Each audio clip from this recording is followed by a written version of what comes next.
Boa noite, ouvintes da TV Abel, frequentadores do Centro Espírita Abel Sebastião de Almeida. Hoje, quarta-feira, nós vamos dar continuidade ao nosso estudo do livro Transição Planetária, psicografia de Divaldo Franco, ditado pelo espírito de Manuel Filomeno de Miranda. E nós, nesse momento, trataremos do capítulo 9, Desafios Existenciais. E vocês vão perceber que o capítulo 9, Desafios Existenciais, trata de um assunto que vem sendo tratado por Manuel Filomeno de Miranda com muita profundidade, né? Esse capítulo trata da obsessão, e ele vai nos trazer um caso complexo de obsessão. Manuel Filomeno vem estudando o assunto há muito tempo, né? Tem livros maravilhosos, né? Nas Fronteiras da Loucura, Loucura e Obsessão. Então ele vem mostrando como essa doença, né? Porque é uma doença do comportamento, é uma doença de desamor. Essa doença vem fragilizando e martirizando a humanidade mais que qualquer outra doença, né? Mais do que qualquer outra pandemia. A obsessão é uma doença terrível, uma doença que nos traz muitos dissabores. Então nós temos que estar muito alerta, e esse capítulo vai nos permitir ter uma visão da tragédia que é o processo obsessivo, o quanto nós temos que nos cuidar para impedir esse processo.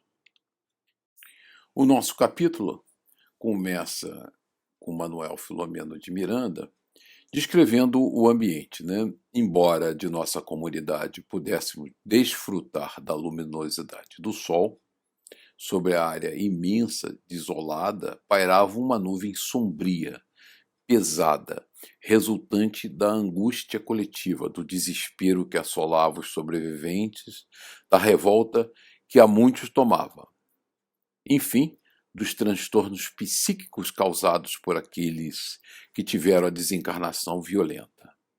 Podíamos ver as tempestades vibratórias que produziam raios e relâmpagos ameaçadores sobre a imensa cortina quase negra que vestia a paisagem espiritual. A condensação das energias mórbidas, a semelhança do que acontece na atmosfera terrestre, com o choque das temperaturas, fazendo desencadear as tormentas, os tornados. Sucedia de maneira semelhante na imensa faixa avassalada. Então ele nos descreve aqui nesse momento, né, a psicosfera ambiental, que é negra e semelhante a uma tempestade no planeta Terra, fruto dos desequilíbrios e dos transtornos psíquicos causados pela desencarnação.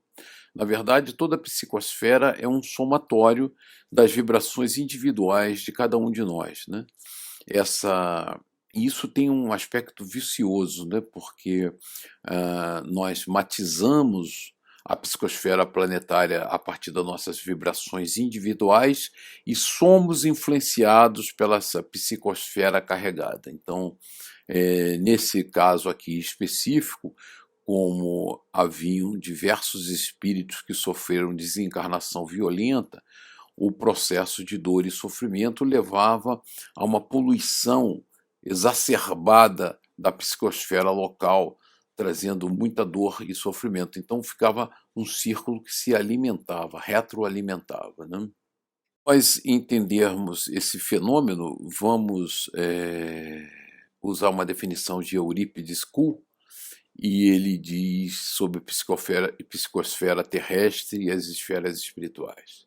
Envolvendo o planeta Terra e projetando-se para distâncias imensas, existem camadas de correntes mentais, produto do que pensam, como vivem e agem os homens encarnados e desencarnados.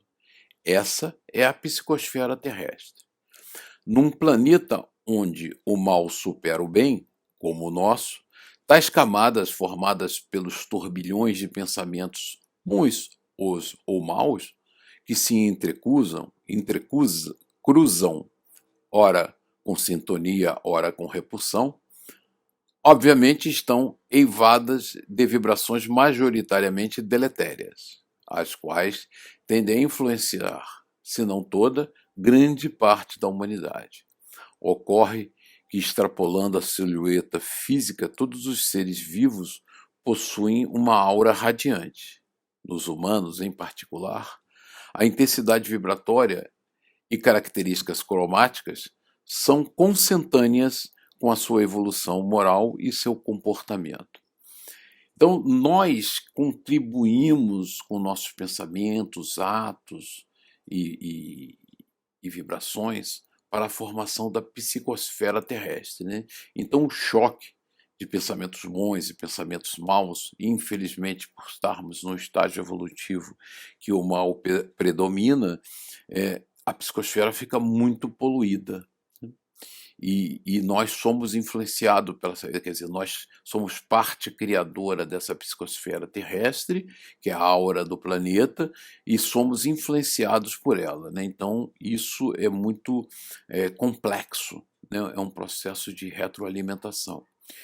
E nós, humanos, nós encarnados, na nossa aura, somos transparentes para a espiritualidade superior, né? Então, quando ela nos observam, eles sabem, pelo matiz e pelas características da nossa aura, quais são os nossos padrões morais, quais são os nossos comportamentos.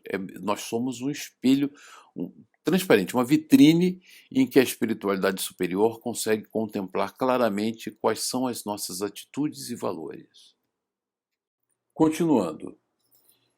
Certamente essa psicosfera perturbava os sobreviventes aflitos, que mais adensavam os cúmulos escuros e ameaçadores. Cúmulos fazendo referência aos cúmulos limbos, né? Aquelas nuvens negras enormes de tempestade.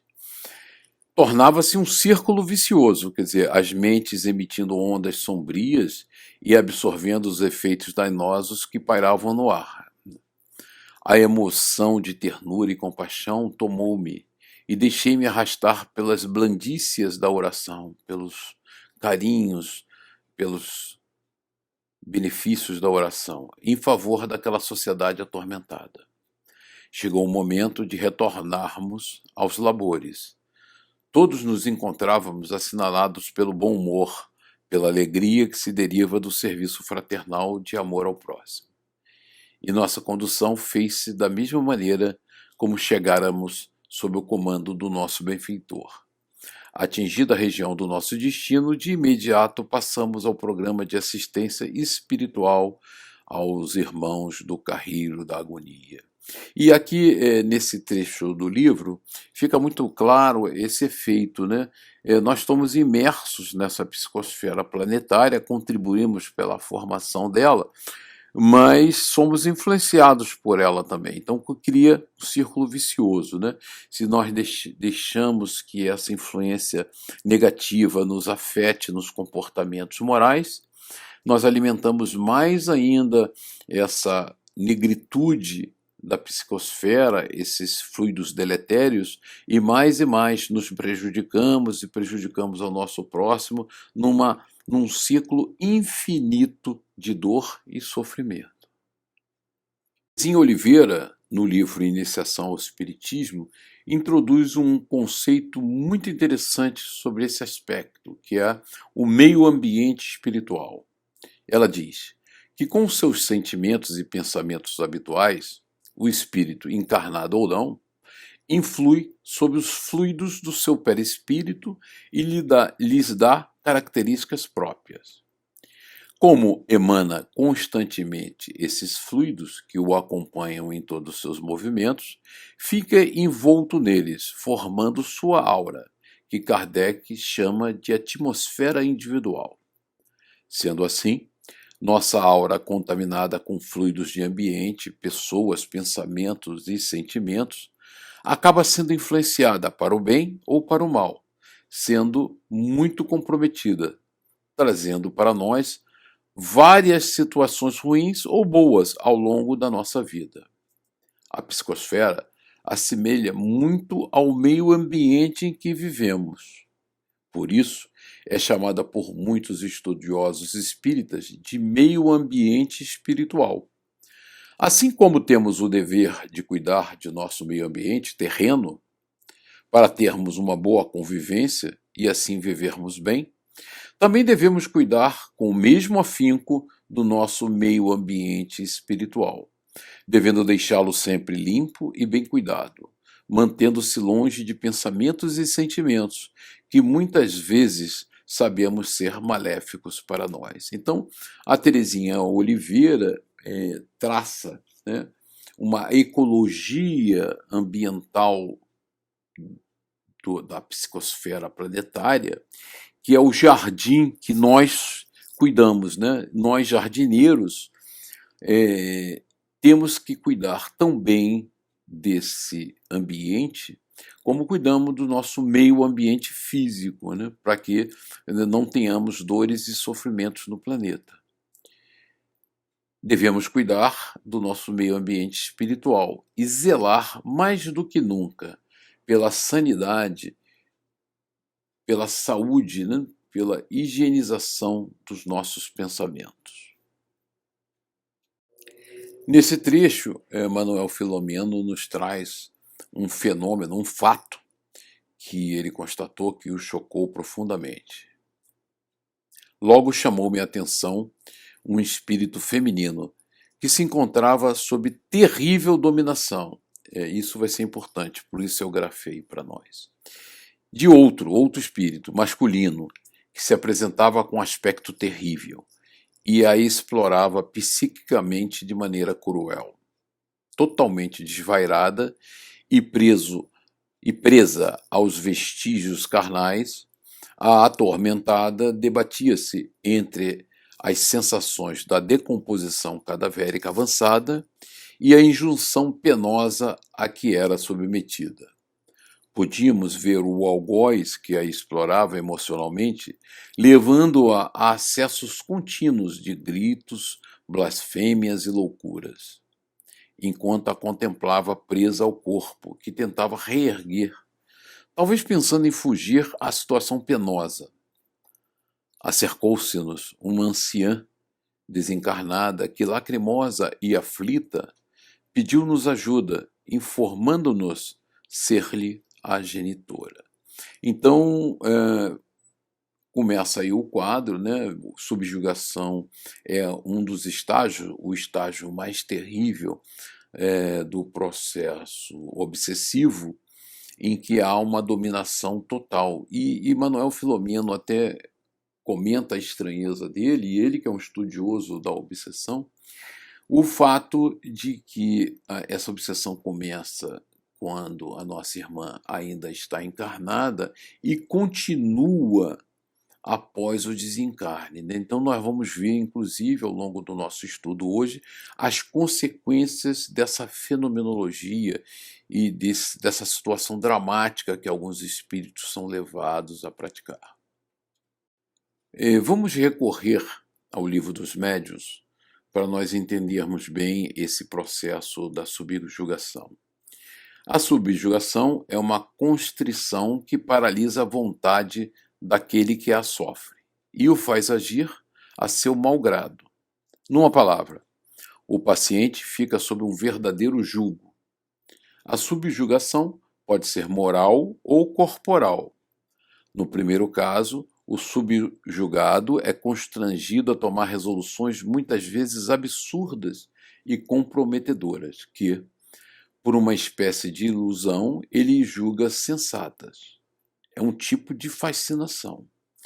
No segundo caso, o espírito atua sobre os órgãos materiais e provoca movimentos involuntários. Traduz-se, no médium escrevente, por uma necessidade incessante de escrever, ainda nos momentos menos oportunos. Vimos alguns que, à falta de pena ou lápis, simulavam escrever com o dedo, onde quer que se encontrasse, mesmo nas ruas, nas portas, nas paredes. vai às vezes mais longe a subjugação corporal. Pode levar aos mais ridículos atos. Conhecemos um homem que não era jovem nem belo e que, sob o império de uma obsessão dessa natureza, se via constrangido por uma força irresistível a pôr-se de joelhos diante de uma moça cujo respeito nenhuma pretensão nutria e pedi-la em casamento. Outras vezes, sentia nas costas e nos jarretes uma pressão enérgica que o forçava, não obstante a resistência que lhe opunha, a se ajoelhar e beijar o chão nos lugares públicos e em presença da multidão. Esse homem passava por louco entre as pessoas de suas relações. Estamos, porém, convencidos de que absolutamente não o era, porquanto tinha consciência plena do ridículo do que fazia, contra sua vontade, e com isso sofria horrivelmente. Dava-se outrora o nome de possessão ao império exercido por maus espíritos, quando a influência deles ia até à aberração das faculdades da vítima. A possessão seria, para nós, sinônimo da subjugação. Por dois motivos deixamos de adotar esse termo. Primeiro, porque implica a crença de seres criados para o mal e perpetuamente votados ao mal, enquanto que não há senão seres mais ou menos imperfeitos, os quais todos podem melhorar-se. Segundo, porque implica igualmente a ideia de apoderamento de um corpo por um espírito estranho, de uma espécie de coabitação, ao passo, o que há é um apenas constrangimento. A palavra subjugação exprime perfeitamente a ideia, né? Estar sob o jugo. Assim, para nós, não há possessos, no sentido vulgar do termo, há somente obsediados, subjugados e fascinados. Manuel Filomeno de Miranda, no seu livro Loucura e Obsessão, ele cita, né, os métodos de terapia usado nos nosocômios no passado, né, que era a ducha de água fria, o choque elétrico e tal. E os médicos, o corpo clínico, observava que o paciente que estava naquele estado tenebroso, né, de subjugação, na verdade, tido como outras doenças psíquicas, quando ele levava o choque, ou a ducha de água fria e tal, ele se acalmava, ele ficava tranquilo, né? E os obsessores esclareceram, quer dizer, eles subjugavam aquele paciente, mas na hora do sofrimento, do choque ou da ducha de água fria, eles se afastavam, né? E momentaneamente o processo obsessivo se interrompia porque aquele espírito obsessor não gostaria de sentir as dores dos choques elétricos ou o desconforto da ducha fria. Então ele se afastava. Momentaneamente o paciente parecia melhorar muito, seu estado clínico, né? Ele se acalmava, começava a raciocinar com uma certa clareza e tal, mas logo depois ele piorava, né? Inexplicavelmente.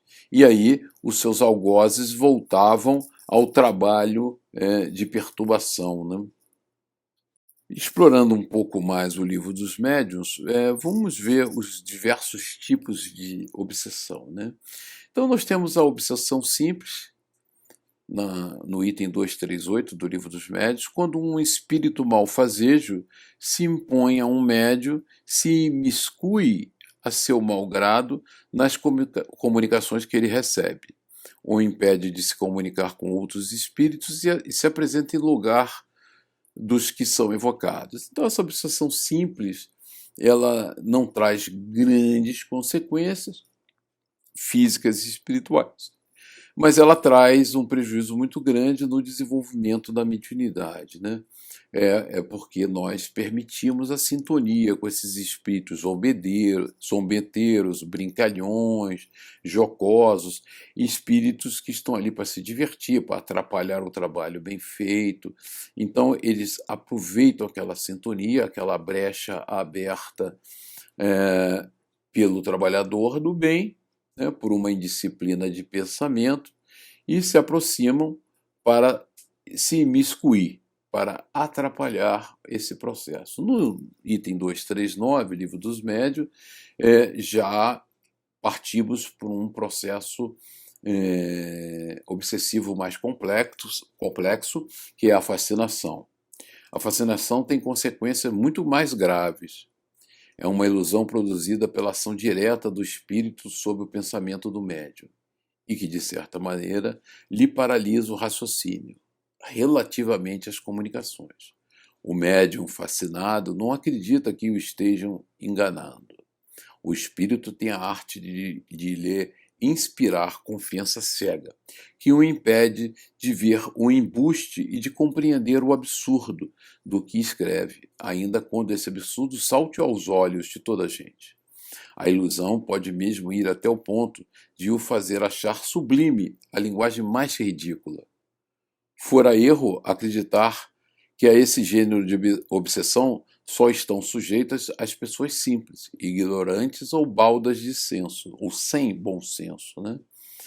Dela não se acham isentos nem os homens de mais espíritos, os mais instruídos e os mais inteligentes sobre outros aspectos, o que prova que tal aberração é efeito de uma causa estranha, cuja influência eles sofrem. Essa causa estranha é a sintonia, né? Toda vez que nós estabelecemos essa sintonia com a espiritualidade inferior, colhemos esses frutos amargos e desagradáveis, né? E a gente pesquisa na literatura espírita, né? Já vi livros de psicografia de Jesus Cristo, né? Qualquer ser minimamente esclarecido sabe que nesse momento Jesus não se manifestaria por psicografia ou psicofonia através do médium, né? Tem espírito, tem médios, a gente já viu isso, né?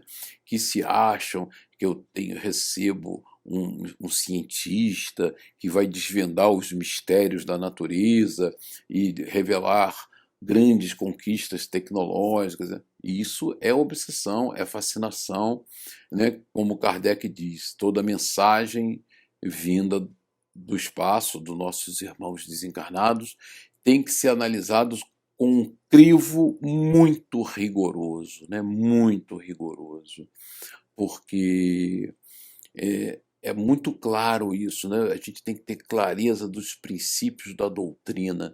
Eu até em casa aqui, às vezes, né, com essa parafernália de mensagens, essa multidão de mensagens que vem por WhatsApp, Facebook e tal, e aí eu fico conversando com a Nélia fala, tem uma mensagem nova. Eu falei assim, lê e vamos ver juntos se isso é asneira ou tem algum conteúdo que possa dar credibilidade a ela. E a gente começa a ler, na metade diz, é asneira, é asneira. Então a gente tem visto aí mensagens fantásticas falando sobre o futuro da humanidade e tal, e quando você lê, você vê que falham profundamente nos princípios doutrinários. Então nós temos que ter esse crivo, essa crítica severa e detalhada, analítica, baseada exclusivamente nas bases doutrinárias. Então, no Livro dos Médiuns, continuando, ele fala sobre subjugação, que é uma constrição que paralisa a vontade daquele que a sofre, né? O paciente fica sob um verdadeiro jugo. A subjugação pode ser moral ou corporal, isso a gente já estudou, e vemos o ridículo que muitos espíritos passam nesse processo. É importante nós estarmos alertas a isso. O Livro dos Médiuns relaciona para nós as principais características que caracterizam um processo obsessivo. Então vamos ver as 4 primeiras. Primeira, persistência de um espírito em se comunicar bom ou mau grado pela escrita, pela audição, pela tipologia, né, que são as pancadas, opondo-se a que outros espíritos o façam. Então, toda vez que a gente percebe no processo de comunicação um monopólio, é um sinal perigoso, temos que estar alerta. Segundo ponto, ilusão que, não obstante a inteligência do médium, o impede de reconhecer a falsidade e o ridículo das comunicações que recebe. Então, o médium recebe comunicações que não resistem à mínima análise, e mínima crítica à luz da doutrina espírita, mas assim mesmo o médium acha que é uma comunicação maravilhosa. Sintoma grave de obsessão. Terceira, crença na infalibilidade e na identidade absoluta dos espíritos que se comunicam e que, sob nomes respeitáveis e venerados, dizem coisas falsas ou absurdas. Outro item importante, né? Muitas das vezes, e principalmente os obsessores, eles gostam de se nominar. Normalmente espíritos iluminados que querem trazer uma mensagem importante para nós, eles é o espírito de verdade, são guias que querem nos trazer, mas aqueles que dizem que são Einstein, Mahatma Gandhi, você pode ver que o conteúdo das mensagens é falso ou é absurdo. Quarto item, quarto alerta do livro dos médiuns para nós. Confiança no médium nos elogios que lhe dispensam os espíritos que por ele se comunicam. Um perigo, né? Quando o espírito comunicante se dá, faz essa concessão de ficar nos elogiando, é mau sinal. Acreditem, se um espírito comunicante tecer muitos elogios a você, muitas loas, sabe que estamos em problemas, com problemas graves. Continuando. Quinto, disposição para se afastar das pessoas que podem emitir opiniões aproveitáveis. Então, o médium recebe uma psicografia e não quer mostrar aquele que sabe que não vai apoiar ou que vai trazer crítica. É a fuga da crítica, é a fuga do crivo. E justamente esse é o maior critério de Kardec, né? O crivo de autenticidade a partir das bases em que as comunicações que nos são dadas estão construídas.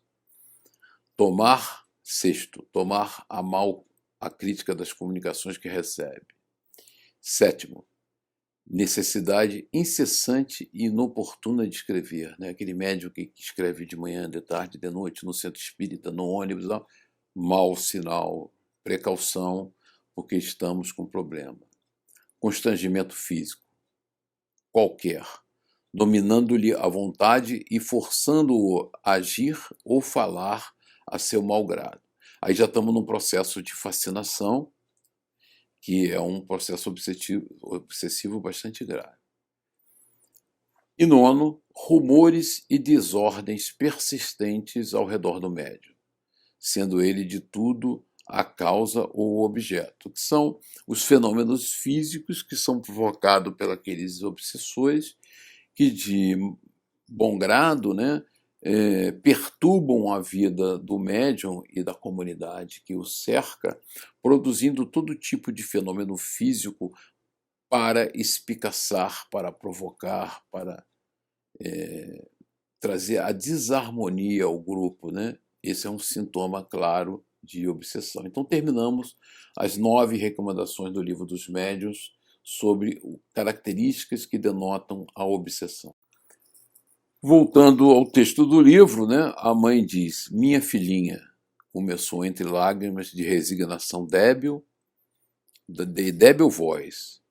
Era vendedora de ilusões, né? Então, na verdade, ela era uma prostituta profissional, que ela chama, né, de vendedora de ilusões.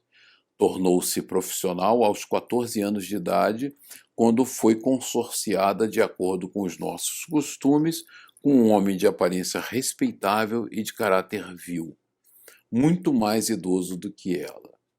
Os esponsais foram ricos de alegria.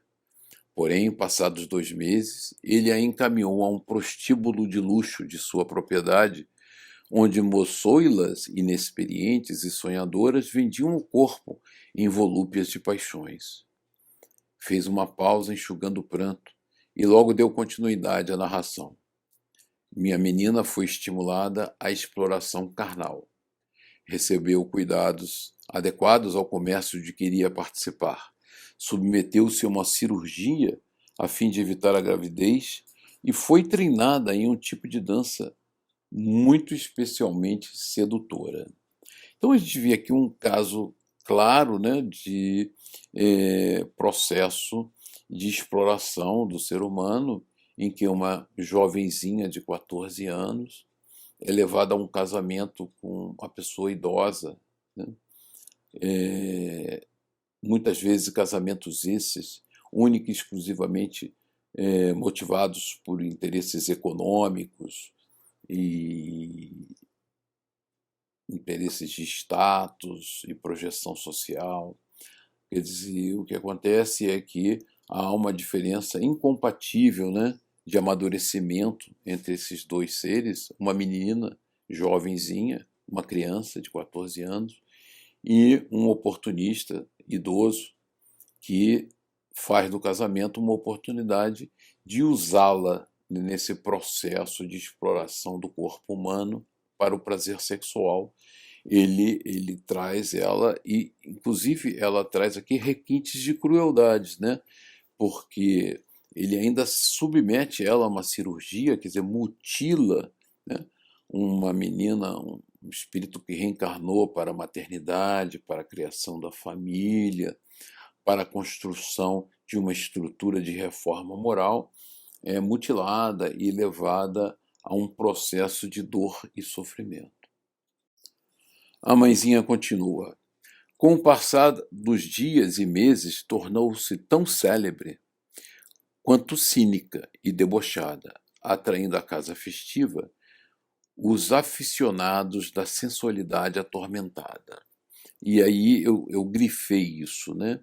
Porque é quando nós perdemos totalmente o equilíbrio e o rumo na vida física e buscamos unicamente e exclusivamente atender aos anseios da matéria e dos prazeres terrenos, quando nós esquecemos que somos espíritos imortais em caminhada evolutiva em busca da perfeição, e nós mergulhamos, né, nos sentimentos, nas sensualidades, nos processos kármicos da carne, fazendo profundo desgaste. Com o desgaste natural resultante dos abusos e pela necessidade de vender-se mais e sempre mais, derrapou para os infelizes comportamentos sexuais aberrantes. Quer dizer, antes ela praticava o comércio do sexo e no afã de manter aquela fama, aquela sensualidade, ela parte por comportamentos sexuais aberrantes e, para tanto, passou a consumir drogas terríveis. E aí é uma combinação do pior, né? É um comportamento desvairado no sexo com drogas terríveis.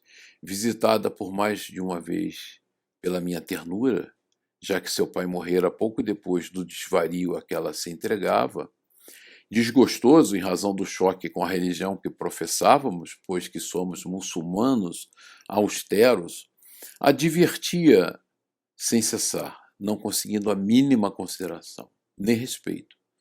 Por fim, parecendo cansada dos meus conselhos, num momento de desequilíbrio total, expulsou-me do seu bordel de luxúria, sempre dirigida pelo maldito explorador, o próprio marido. Quer dizer, ali há um processo de sintonia perfeito, né? Ela atende às necessidades do marido que a explora e dá vazão também a sua sensualidade atormentada do passado, no nítido conflito entre o rigor moralista da família, que está denotado aqui, com uma prática desregrada do sexo na vida. Então esse conflito leva a ela não ouvir mais seus pais de forma nenhuma. No Evangelho, nós temos uma importante parábola, né, do filho pródigo, e o texto evangélico nos informa que o filho mais novo, ajuntando tudo, partiu para uma terra longínqua, isto é, manteve-se distante da proteção paterna, conduzindo a existência na forma que lhe aprazia, segundo os critérios estabelecidos pela vida material. Quer dizer, ele se afasta da família para dar vazão única e exclusivamente aos prazeres da matéria. É por esse motivo que o filho pródigo é a personificação daquele que se entrega desvairadamente aos prazeres sensuais, concentrando na gratificação dos sentidos todas as suas aspirações e ideias, consumindo em bastardos apetites as riquezas herdadas do divino progenitor. É quando nós esbanjamos, né, as riquezas que Deus, na sua sabedoria infinita, nos propiciou nessa encarnação, dando vazão única e exclusivamente aos desvairados prazeres sensuais. O desregramento da conduta produziu-lhe grande sofrimento, empobrecido e arruinado, faminto e roto, espiritual e materialmente, acaba reconhecendo-se o único culpado de tamanha desventura, o único responsável pela crítica situação em que se vê. Arrependendo-se dos erros cometidos, o jovem toma então a decisão de retornar à casa paterna. A disposição para se reajustar perante a lei divina é o primeiro sinal de transformação moral que, em geral, atinge os que se transviaram ao longo da caminhada evolutiva. Então, a parábola do filho pródigo se aplica a nós, né? No dia a dia. Né? Nós que, pelo desregramento da conduta, tivemos profundos sofrimentos em encarnações passadas, voltamos ao Pai arrependido, né, pelos erros cometidos e pedimos perdão e nova oportunidade. Deus, na sua misericórdia infinita, nos reserva uma nova encarnação, né, e que nós temos que aproveitar de forma profícua e produtiva para justificar essa bondade infinita de nosso Pai. Diz a mãezinha: minha filha havia enlouquecido por uma doença que eu não conseguia compreender.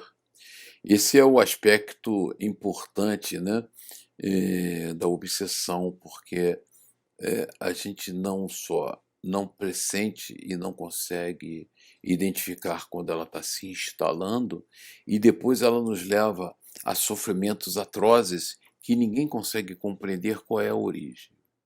De um para outro momento transformava-se, ficando tigrina e agressiva, perigosa e má, comprazendo-se em atemorizar os servos e mesmo alguns dos clientes que lamentavam as suas frequentes mudanças de personalidade, o que os desconcertava no vil conúbio a que se entregavam. Sem que ninguém soubesse o que ocorria, começou a emagrecer, a definhar, como se fosse sugada nas suas energias por uma força estranha e maléfica, sempre cruel. As dores morais foram-me superiores às frágeis resistências e, não suportando as angústias contínuas em razão do imenso amor dedicado à minha menina, faleci, vitimada por um ataque cardíaco. Siliciou entristecida, olhando o espírito querido ainda vitimado pelo seu algoz. Por favor, socorro-na, rogou. Súplice de mãos postas e quase ajoelhando-se, no que foi impedida de imediato. Um ser demoníaco tomava e desgraçava, e desde longe, perto os dias de aberração, desgraça. E aí ela faz uma definição muito clara, né, da obsessão, uma doença que eu não conseguia compreender e que muitos de nós não conseguem compreender, mas que sofre e se lamenta. E ela mostra aqui, né, ela começou a definhar como se fosse sugada nas suas energias. Não, como se fosse, não. Ela estava sendo sugada nas suas energias. Não havia dúvidas de que a jovem dançarina atraíra terrível amante de outras existências. Então é um processo reencarnatório, é um karma que ela tem, né, por associação com esse parceiro, um amante de outra existência, que se lhe vinculara psiquicamente enquanto no corpo físico. Enciumado na conduta que se permitia, passando a explorá-la nos conúbios sexuais de ocasião e de perversão, usurpando-lhe as energias emocionais e, não poucas vezes, tomando-a em surtos obsessivos terríveis. Examinando o psiquismo do perseguidor, podemos perceber-lhe os clichês mentais das mais chocantes aberrações. A revolta pela morte que a dominara durante o tsunami, assim ameaçando-lhe a exploração de energias. Tão profundo eram os vínculos entre um e outro, perispírito a perispírito, que ele se lhe manava com um molusco à concha que conduz, perversamente ameaçando-a. Aproximei-me da infeliz e apliquei-lhe energias balsâmicas e calmantes, levando-a a um ligeiro torpor.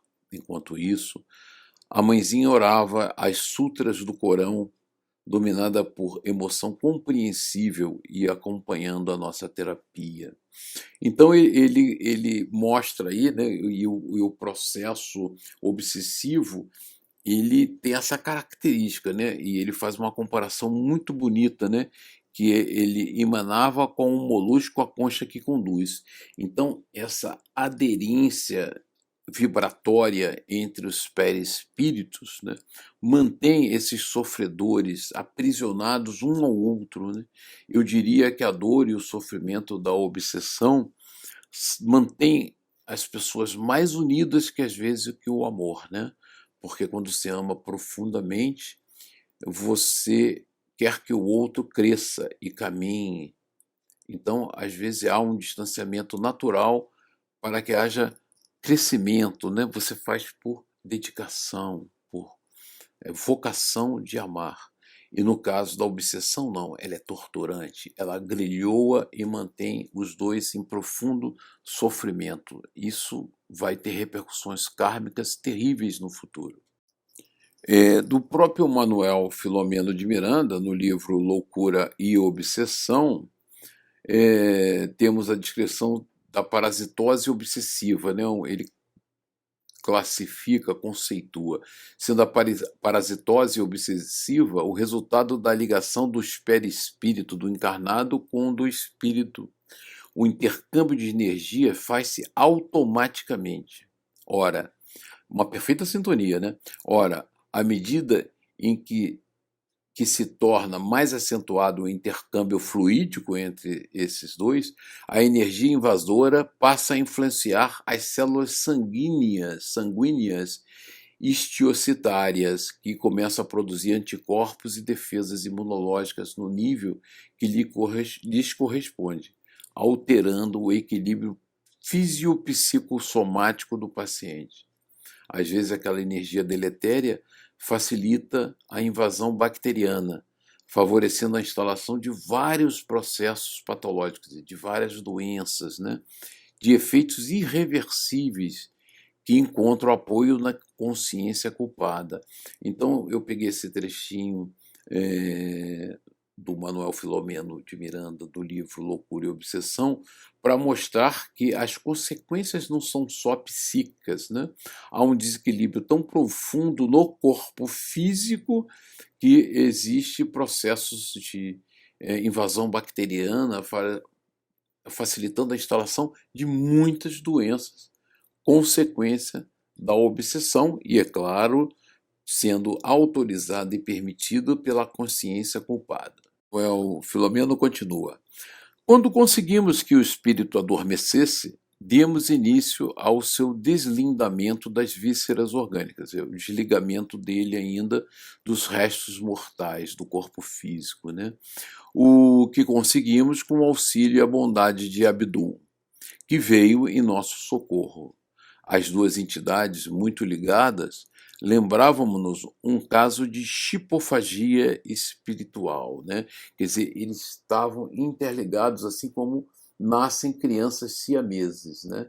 Os siameses, eles dividem um único corpo que vem unido fisicamente, né?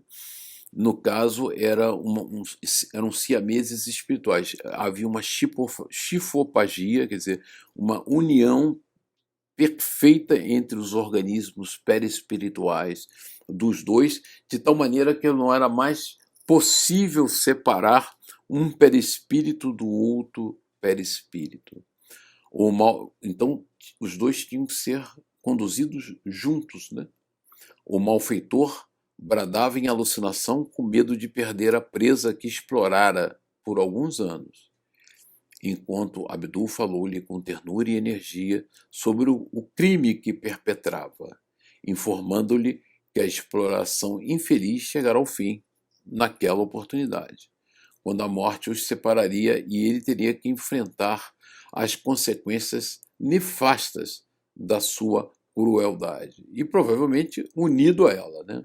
Unido a ela na próxima vida no corpo físico. Do livro Pensamentos e Vida Eterna, nós temos o seguinte texto: casos há que chegam às raias do espírito obsessor, devido aos sentimentos mais baixos, não largar nunca o obsedado, numa verdadeira simbiose espiritual, a ponto dos corpos astrais se unirem de tal forma que a simples tentativa de separação causaria a morte súbita do encarnado. Então, desses processos que são criados, essas simbioses fluídicas profundas, se você tentar desfazer o processo obsessivo, o espírito encarnado ele desencarna, né?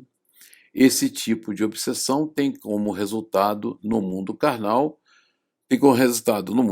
a reencarnar e compulsoriamente devido às leis maiores do universo, o nascimento dos chamados gêmeos siameses ou chifópagos, que são espíritos tão ligados que seus corpos perispirituais não podem ser separados, e somente com o vínculo carnal pode-se realizar tal feito.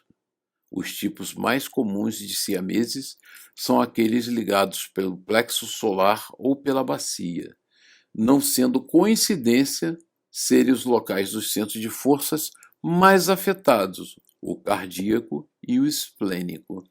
Então, mais uma vez fica aí patenteada, né, a justiça divina, porque ele dá oportunidade a esses espíritos que, por desvios de comportamento, né, criam essa simbiose espiritual, essa chifopagia, essa união fluídica tão profunda por sentimentos baixos, que para que eles se harmonizem novamente, se amem e se ajudem, são convidados a reencarnar com os corpos físicos também unidos, para que eles tenham tolerâncias e amor um com o outro. Continua Manuel Filomeno.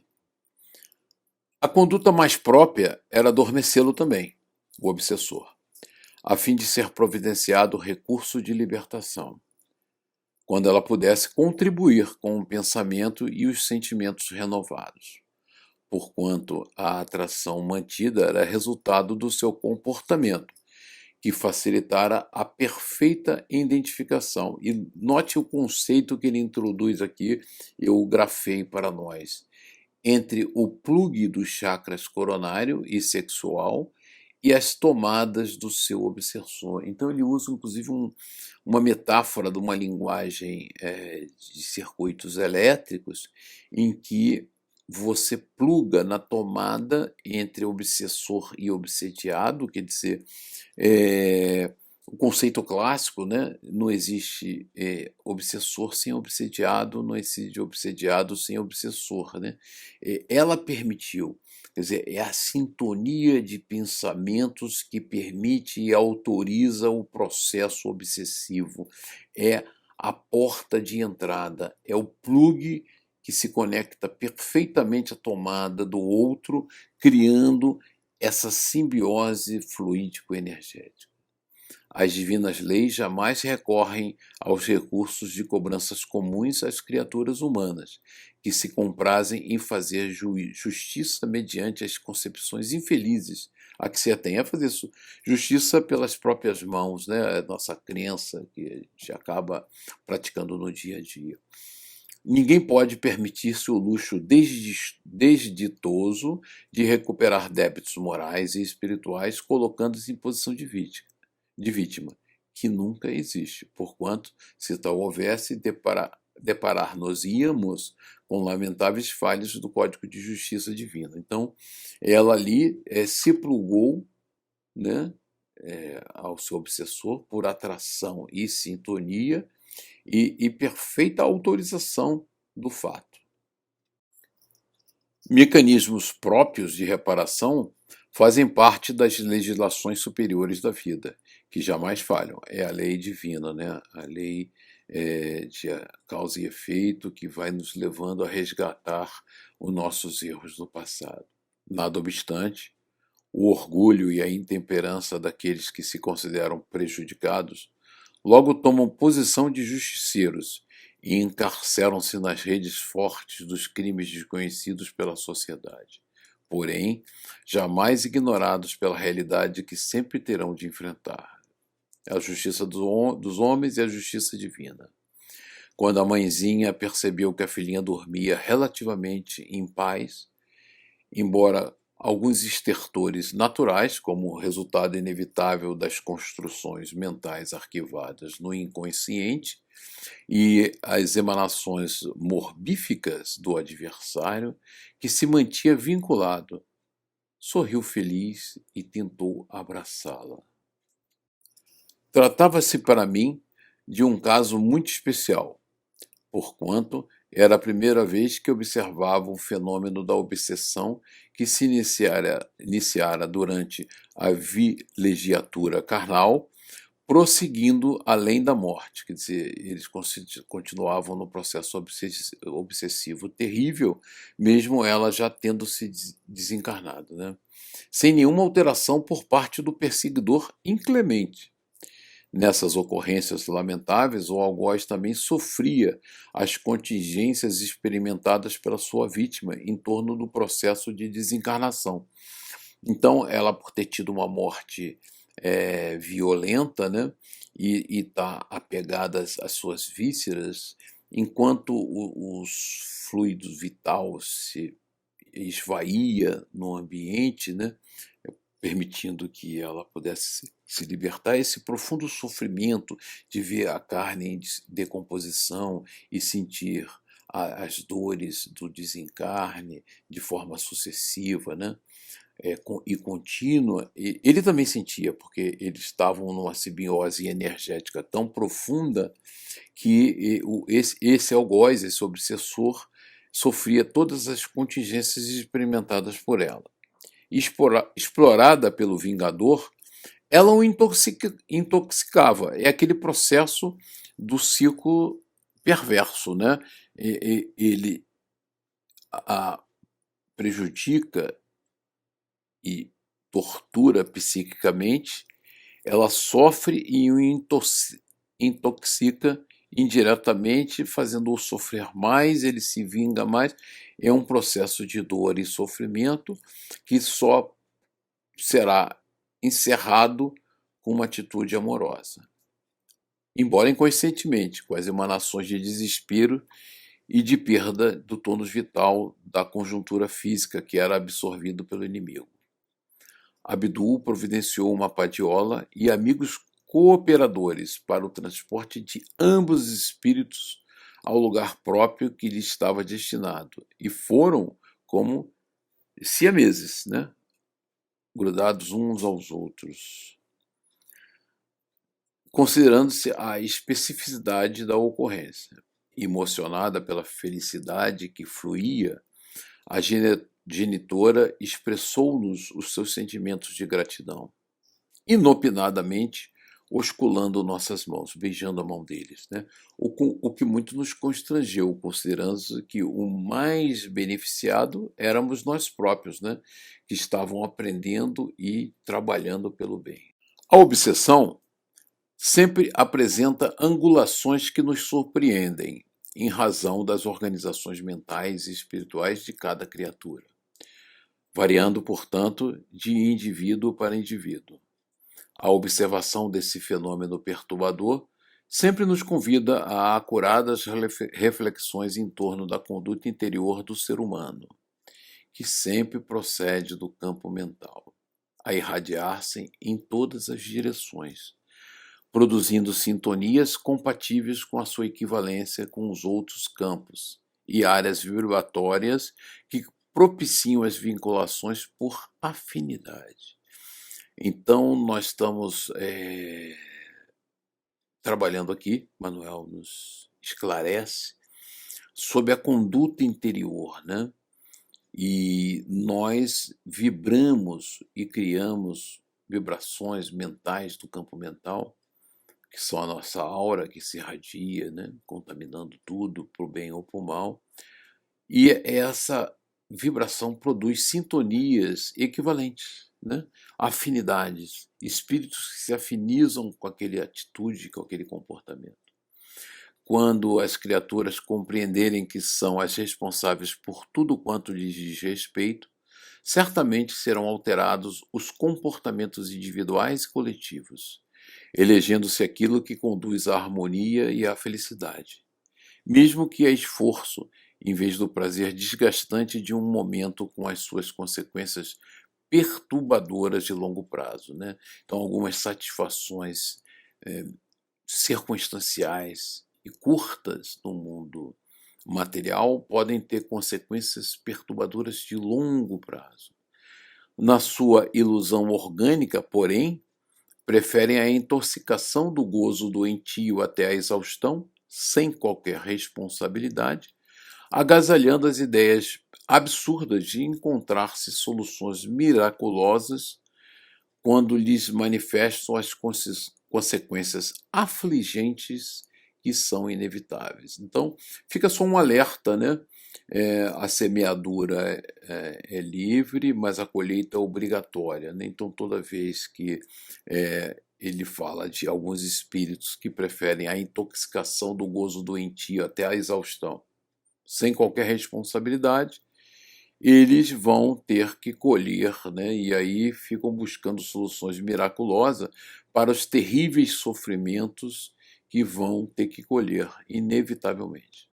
Esse capítulo é muito importante para nós, porque dá uma perfeita clareza, né? Esse trecho que eu chamei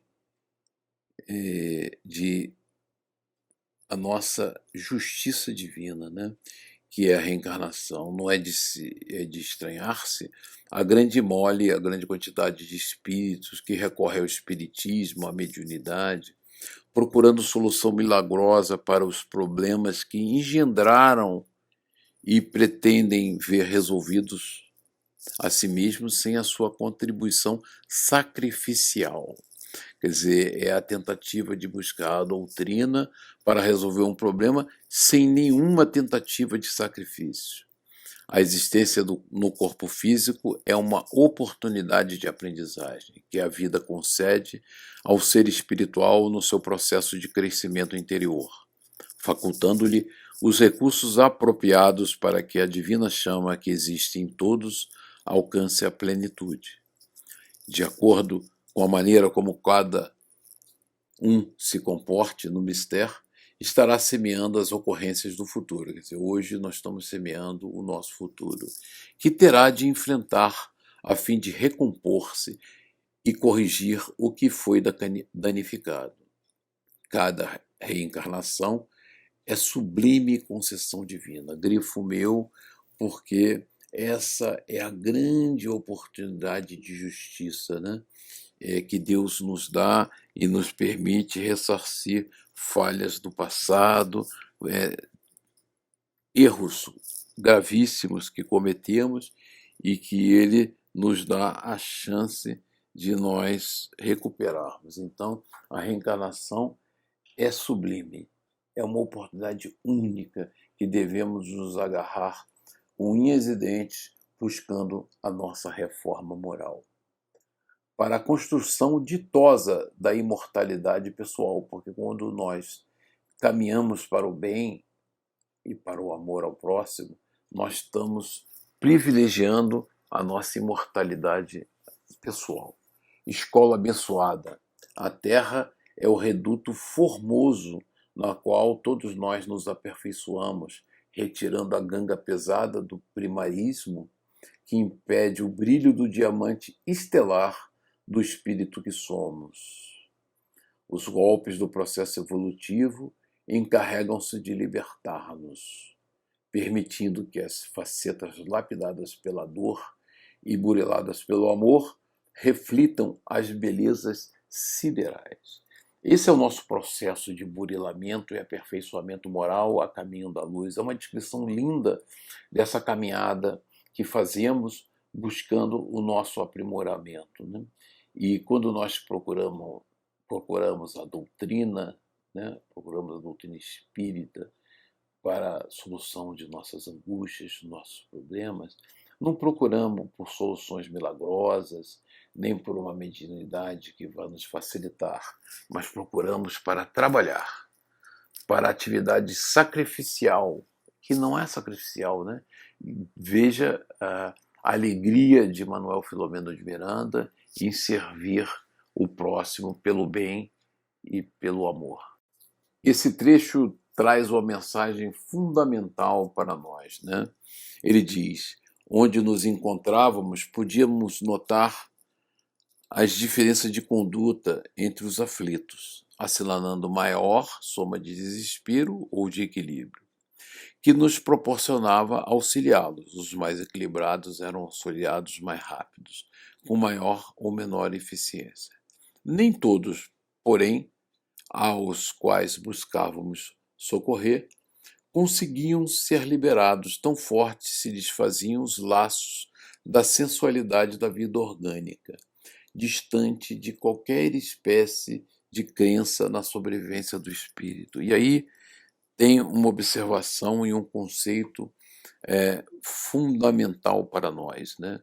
É a certeza da vida eterna, é a certeza da colheita dos frutos de tudo que nós semeamos, é a certeza de que somos espíritos imortais a caminho da luz, que nos dá tranquilidade e forças nesses momentos de dor e sofrimento. É a capacidade de saber que nós transcendemos aos limites da vida física e desabrochamos na pátria espiritual para uma vida plena de amor e de misericórdia. Não foi possível divagar mentalmente por mais tempo, porque o nobre dirigente chamou-nos ao serviço, considerando que novas desencarnações continuavam ocorrendo e os assaltos por entidades animalizadas se faziam de contínuo. A visão das ocorrências pós-mortem, depois da morte do corpo físico, surpreende mesmo aqueles que a nossa semelhança se encontram na erraticidade há expressivo número de anos.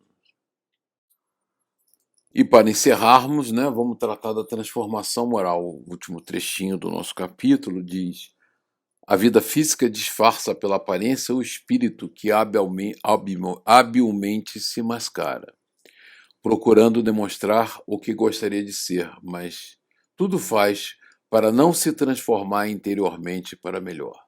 No entanto, a realidade que o caracteriza, desmistificando-o durante o processo da desencarnação, ocorrendo conforme cada um é e de acordo com as suas possibilidades de recuperação e reequilíbrio.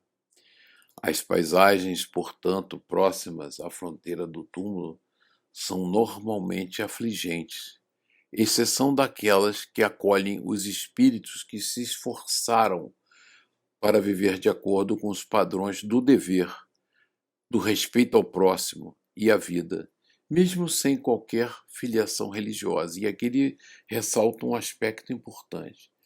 A filiação religiosa é um detalhe, o fundamental é o comportamento moral.